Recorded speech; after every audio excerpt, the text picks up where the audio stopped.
каждом маленьком ребенке и в мальчишке, и в девчонке есть по 200 грамм взрывчатки или даже полкило. Должен он бежать и прыгать, все хватать, ногами дрыгать, а иначе он взорвется, трах-бабах, и нет его. Каждый новенький ребенок вылезает из пеленок и теряется повсюду, и находится везде.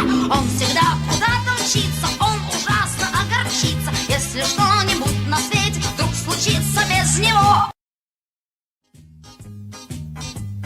В каждом маленьком ребенке и в мальчишке, и в девчонке есть по 200 грамм взрывчатки или даже полкило. Должен он бежать и прыгать,